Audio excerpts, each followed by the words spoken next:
Olha essa história. Lá no bairro Granada, os moradores acionaram a equipe do Corpo de Bombeiros porque havia informação de um incêndio acontecendo numa casa. Só que é o seguinte, na verdade não era numa casa, era numa lixeira. Sabe aquelas lixeiras que ficam na rua, aquelas lixeiras de plástico? Que o pessoal gosta de usar, que é fornecida aí pela prefeitura, o pessoal do DEMAI? Pois é. Mas mesmo assim os militares foram lá para combater esse incêndio. Lógico, porque aí poderia, né, ocasionar outros problemas e também, quem sabe aí, havia também a possibilidade de atingir outras residências. Só que os militares foram surpreendidos com essa cena que, claro, tivemos que borrar. E depois que eles conseguiram combater o incêndio, encontraram lá uma carcaça de um animal. O que estava dentro dessa lixeira lá? Ela de volta comigo aqui, Débora Sargento Mourão. Explica essa história pra gente. É o que está todo mundo tentando entender, viu, Júnior? Dentro dessa caçamba, os militares do Corpo de Bombeiros encontraram um animal morto que estava queimado. Esse chamado entrou para vocês, inclusive, como o bairro Granada, mas depois vocês identificaram que, na verdade, pode ser ali considerado Santa Luzia. E no local, também um chamado completamente diferente do que havia entrado para vocês. A princípio, veio um incêndio em uma residência, chegando no local, situação diferente. Sim, muitas vezes, né, os populares que ali se encontram, eles veem saída de fumaça de algum ângulo distante e muitas vezes imaginam que está saindo da residência. Quando nós deslocamos, né, para um chamado de incêndio de residência, sem vítimas, porém quando chegamos no local, a real situação tratava-se de uma caçamba de lixo, aquela caçamba verde que a prefeitura deixa, né, nas vias para as pessoas colocarem o lixo, principalmente onde tem muitos comércios. E nesse local eu acho que tem uma feira livre, né? Então, o princípio de incêndio, ele se iniciou nesta caçamba. Na nossa chegada rapidamente, nós fizemos a montagem da linha direta e início do combate. Porém, ao verificar o que estava dentro da caçamba, nós nos deparamos com um animal sem vida, né, de porte médio para grande, morto, enrolado, né, com um pano na cabeça do animal.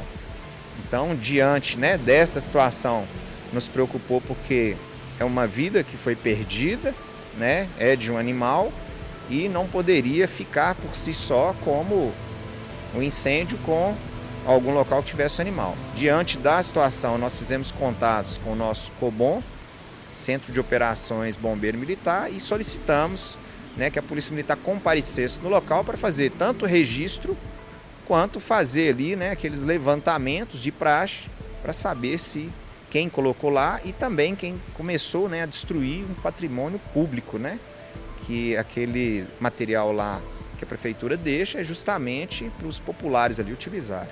A gente está falando de 2 crimes, né? Sim, né, a questão do destruição de patrimônio público, né, não deixa de ser um patrimônio, né, e também do animal que sem vida foi encontrado no interior dessa caçamba.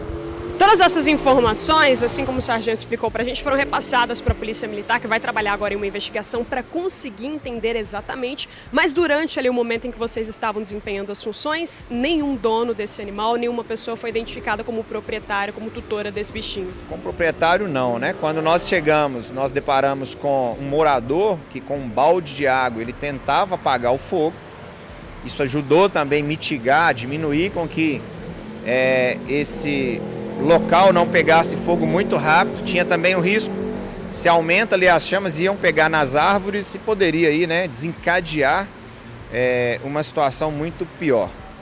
Caso que com certeza precisa de mais investigação para entender exatamente como foi.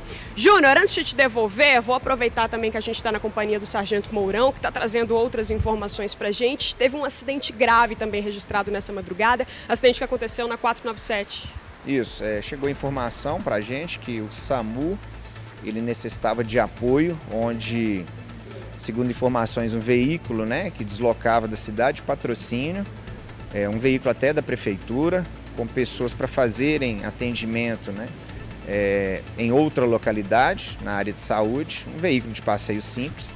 Esse veículo ele veio a aquaplanar na via, na 497, veio a rodar e colidir com aquele guarda-reio, que é aquela proteção que tem nas laterais, na ponte.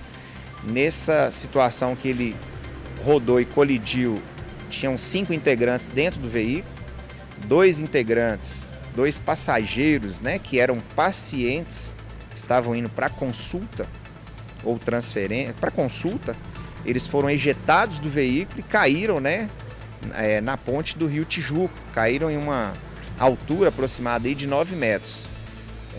Foram destinados para o local tanto uma viatura de salvamento, que é a viatura que faz o resgate de vítimas em locais de difícil acesso, e também da USA, Unidade de Suporte Avançado, no qual eles imobilizaram essas 2 vítimas com diversas lesões e trouxeram elas para o pronto-socorro da UFA. As outras vítimas, na chegada das guarnições, já haviam sido socorridas, tanto pelo SAMU quanto pelas ambulâncias da cidade do Prata, já que estamos falando aí, faltava 30 quilômetros para chegar no Prata.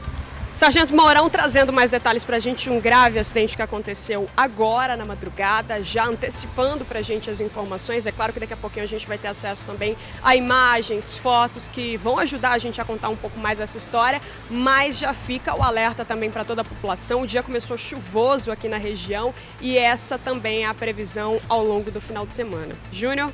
Perfeito, Débora, é isso. Jornal ao vivo é isso mesmo, trazer a informação, o que importa é a informação e a notícia.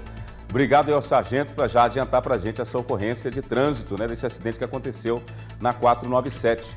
Obrigado mais uma vez, Débora, sargento, bom trabalho para vocês.